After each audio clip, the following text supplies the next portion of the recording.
Thank you, DnDWife. This is Luna joining you live from Extrayus. I'm here on the ground with our good friend here, Bricky. Well, we just met, but I'd like to think of you as a friend.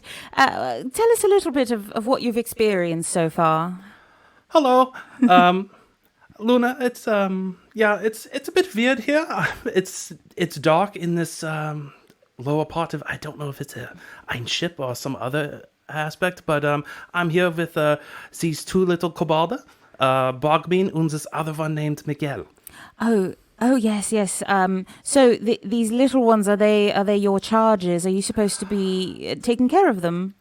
Sickern zusammen. Yeah, I'm supposed to keep them together and keep them safe. Oh, that's interesting. And is this just you doing it out of the kindness of your own heart?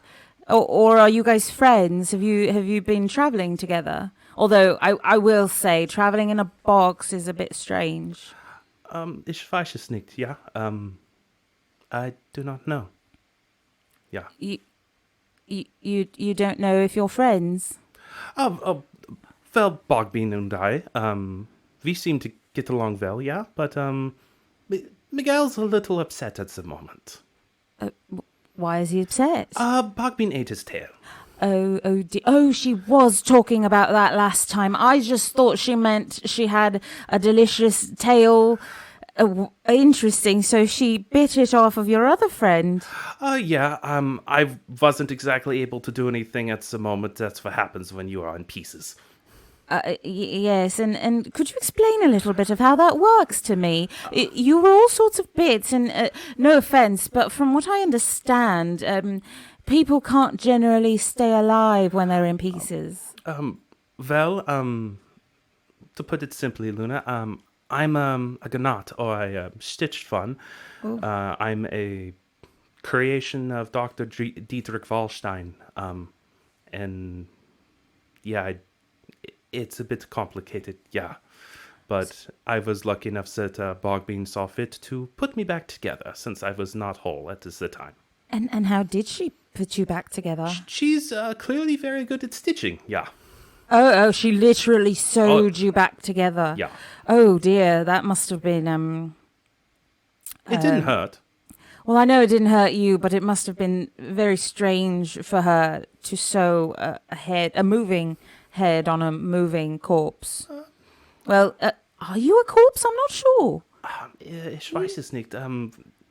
When it comes to Undebar and everything else, the countries that I'm from, there's different classes. The Totenmensch and the Gnat, or how would you say it in common? The dead folk and the stitched ones. There are different classifications, and some of us are more sophisticated than others, yeah. So there are different versions, are you saying? So the people who, I assume it's people who create others like you. Also, those are usually some of the higher up doctors and the Todschefers. And so they create things, but they're not all the same. Some are less smart, less developed? Yeah, they are usually used for the more medial tasks. Oh. Such as working on, say, like a Steinwand or a stone wall. A stone wall? Yeah, it's like... To build things for people. Oh, that's quite interesting. And may I ask, on the subject of building things for people, I did notice that your name is Bricky. Is that a native name of the, what was that, the Undebarian region? Nein. The best way to put it is, I don't have ein Name, a name.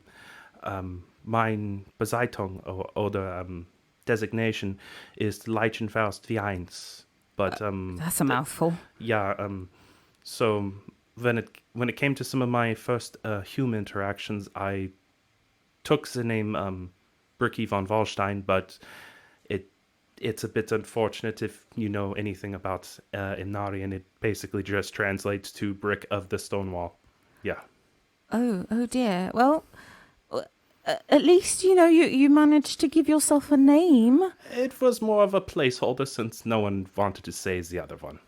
Understood. It must have been quite a bit to say and remember anyway. But thank you so much for joining me to share all the wonderful news about you. I loved learning about your home country. And I'm just going to pass it off now to your creator, your player, Erik. All is good. Have a good day. Danke. Cheers. All right. Erik, come on up. Let's talk a little bit about your character, Bricky, there. How can you explain, obviously without giving away too much, how you sort of came up with him? Well, hello, Luna. It's nice to not have to do that voice anymore. I bet it's a bit difficult, yeah? Oh, it's, well, having practiced German as long as I have and having been to the country, it's the looks I get, it's like, yeah, I know I can translate, but it's not exactly, it's American German. It's rough a bit around rough, the edges. Yeah. You're not a native, so But how can you be expected to speak like one? Exactly. But when it comes to the inspiration for Bricky, I'll have to say the biggest inspirational aspect for me was a piece of my childhood. Oh, really? One of the first books that I ever read that actually got me into the sciences was the original version of Frankenstein. Oh, yes, by Mary Shelley. Yes, and I still have that book, and I still read it from time to time. It is sadly still a dull read. It's not the best written. It's only fun if you're really into the Gothic literature. It's just because it's how many times it's had to be translated. It's rough. It's a bit dense, yeah. Yes. No, but it's I really loved the idea of having something that's brought back where like life should not exist. The aspect that you could have this thing that, how are people going to treat it when it's like, oh, hey, this shouldn't be here. Yes, when the very laws of life are sort of manipulated absolutely. or bent in a certain way, it tends to throw people off. Yeah, and the German aspect, well, outside of the original Frankenstein being, German in nature with some Austrian thrown in there as well. Oh, I see. Trying to learn, German myself, and it actually being part of the reason how I met my wife, because she's also a German speaker. So it's just an aspect that I wanted to explore. It's quite lovely to include that as part of your player character. That's wonderful. And I do know that you're not just a player, you're a dungeon master too. Oh, I have been a dungeon master many times and for many years. It's been a while, mostly because I've been in campaigns with yourself and your husband. It's been really great. True. We have monopolized your time a little. You really have. You really have. Sorry if that kept you from, running a game. Oh, no. It's honestly fine being a husband, being a business owner, and now recently being a father of one. Yes, congratulations. Yes, it takes a lot of time. So if I gotta, choose where I spend my few moments of free time, I gladly spend them here because it's worth it. Well, we appreciate it. Thank you so much. And about how many years have you been playing? Well, I actually, unlike a lot of people I know, I actually just cut my teeth into Dungeons and Dragons at the very beginning of 5th edition, so I forget exactly when that came out. A few years ago, 6 or 7, I think. It might even be more than that. It Maybe might 10. It might be a decade at this point. They keep the editions going for a while before they update. Yeah. But I didn't DM right in the beginning because I was so new, and I was a player for a couple of campaigns, and then I started DMing at some of the local gaming clubs, and I was doing it for friends, and before I knew it, I was DMing for 5 different tables because I didn't realize just like how necessary a dungeon master is until I made way too many commitments. So, yes, and then you find out just how much work goes into doing all that. Oh yeah, especially when you find out the hardest part of being a dungeon master outside of just playing D&D with your players, well, just getting them together to play. Oh yes, you could try and have a 5-person table, but you might as well have 17 different friends that you're asking on a regular basis just so you could have 5 people show up. But it's so hard when they're not always the same 5 people. Yes, if they're rotating, it's kind of strange. It's kind of hard to...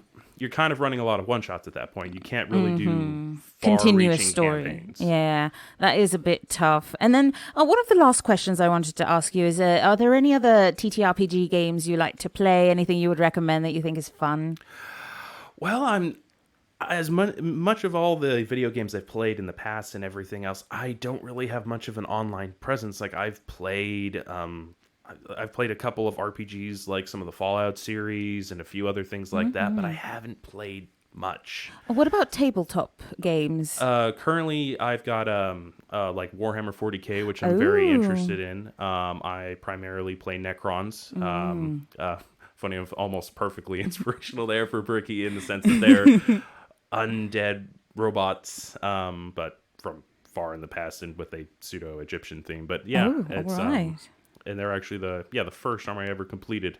I got 9,000 points in the current edition, and they're all painted, and it was a pain in the butt. I imagine if I knew how many points that was, I would be super impressed. But unfortunately, I don't play Warhammer. I'm so sorry. Well, it's fine. To put it simply of how overdone the army is, a typical army is only 2,000 points. So I basically have 4.5 armies worth of points massive for just force of things. Yeah. No, it's a little outrageous. I was being a bit of a completionist, but it was mostly so I could run the army any way that I wanted to. Yes, make any variations. Yeah. Well, thank you so much for joining us. I can't wait to hear more from you as Bricky. I think it's going to be super exciting.